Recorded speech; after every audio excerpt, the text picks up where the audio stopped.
This week in the veggie patch has been huge. The heat and humidity is making everything grow unbelievably fast. The pumpkins, the figs, the tomatoes, the corn. But before we get into that, I need to show you something I discovered this week, and it's not good. Something that could change how I grow fruit and vegetables from now on. I discovered something every gardener dreads, the Queensland fruit fly, or it could be the cucumber fly. I honestly can't tell the difference, but they are both bad, and they stung all of my apples. I did manage to eat one apple and it was absolutely delicious, but the rest were a write-off. So next year I will be covering this entire tree in fruit fly mesh. I am so glad that I have this greenhouse style cover over my tomatoes, or they would all be damaged by now. But on a positive note, it's time to harvest the tomatoes and cucumbers and a bunch of other things because I need to make a salad to take to family dinner. And these tomatoes are honestly the best I've ever tasted. Let me show you what they are. These sun gold tomatoes are absolutely delicious. I wasn't overly impressed because we got a lot of rain last week and they started to crack and split. I don't know if you can see that there, but a taste comparison between the sun gold and the sweet millions over here. These are so sweet and delicious. Absolutely love them. So I'm going to start another lot of these. I'll show you the packet of seeds that I bought. There's literally only 5 seeds in the packet, but I planted one and it germinated, but these are absolutely delicious. So I'm going to pick all these cherry tomatoes today, and I've got some big ones over there as well that I need to pick because they are ripening up. And I'm going to make a Greek salad with these cherry tomatoes and the cucumbers and the onions and the basil to take to family dinner tonight.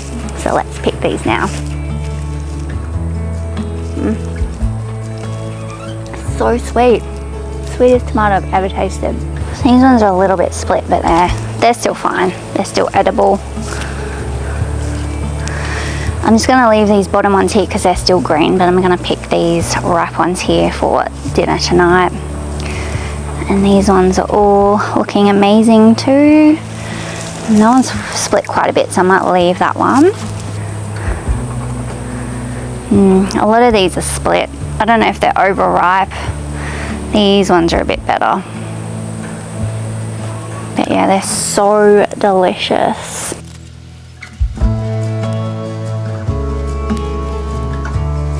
Yum. That's all the sun golds, and now we'll pick the sweet millions.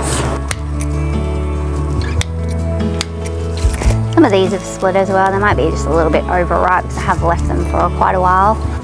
And these ones here are blushing, so they'll still ripen up. Okay, some of these are ripe in here. That one's starting to blush, so we'll pick that. And then we have some Amish paste down there. Some down here. These have just fallen off because they're so heavy. They've just fallen down to the ground. And some beautiful looking ones through there. So let's pick those now.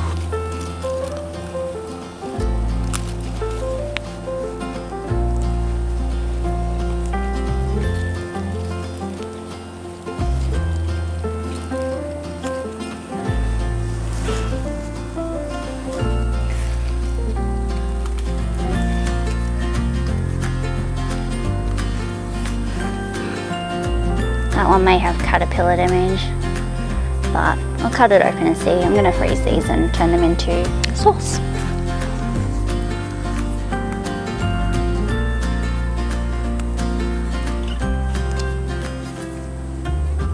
These ones look amazing. I think these are supposed to be Amish paste too, but they're a different shape. So maybe I got the labels mixed up. Beautiful. And I'll grab that one too because it's blushing. Even though that one's not fully ripe, if I pop it on the table near the window, it'll turn red and beautiful like this.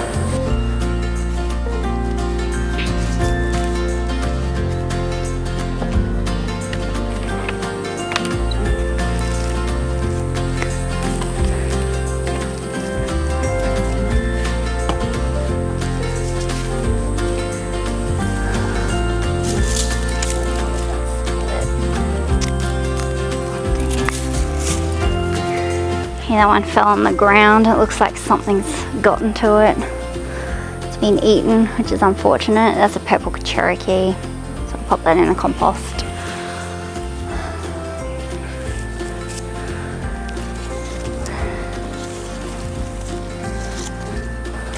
There's lots of big green ones in here, but none of them are starting to blush yet, so we'll leave those for now. This basil needed a decent haircut, so I cut it at the bottom with about 2 leaf nodes below the cut so that it can bush out and keep growing.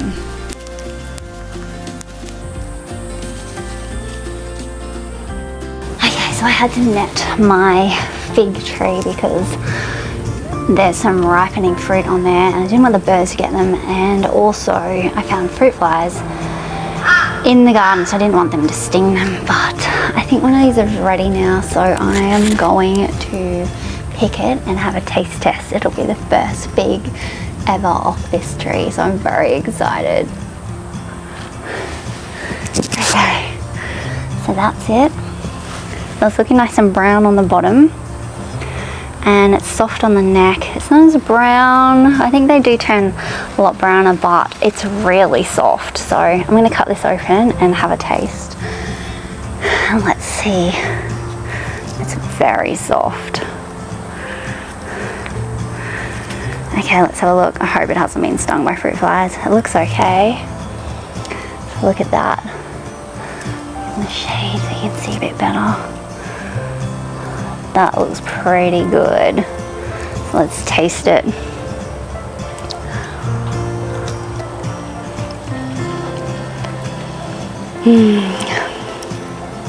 Nice and sweet and jammy.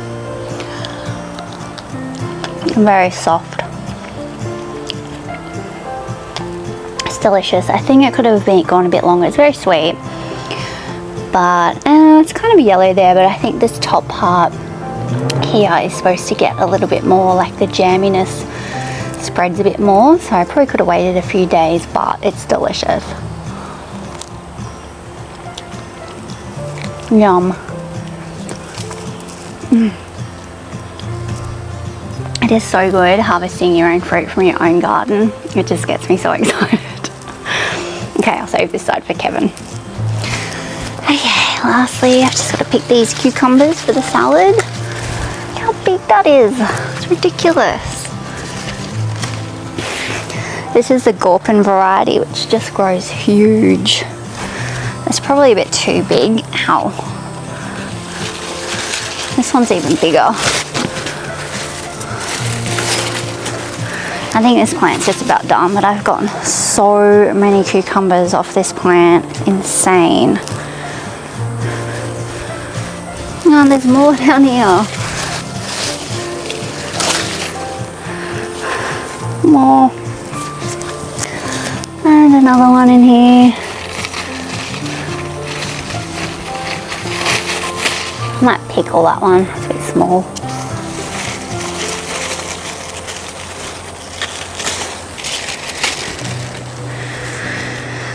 Oh gosh, another 7 cucumbers. It's never ending with these cucumbers.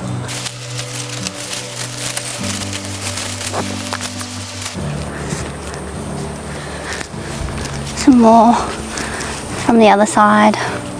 Alright, so I think I have more than enough to make a Greek salad for dinner. So nice to come out and pick your own food from your garden. So we've got fresh basil, fresh tomatoes, fresh cucumbers, and I'll pick an onion from the drying rack. Before we make the easiest Greek salad, I wanted to share a little clip from my dragon fruit flowering last week. This bee was having a delightful time collecting all the pollen. It was covered from head to toe in it. It will be so exciting to eat my first ever dragon fruit from my own tree.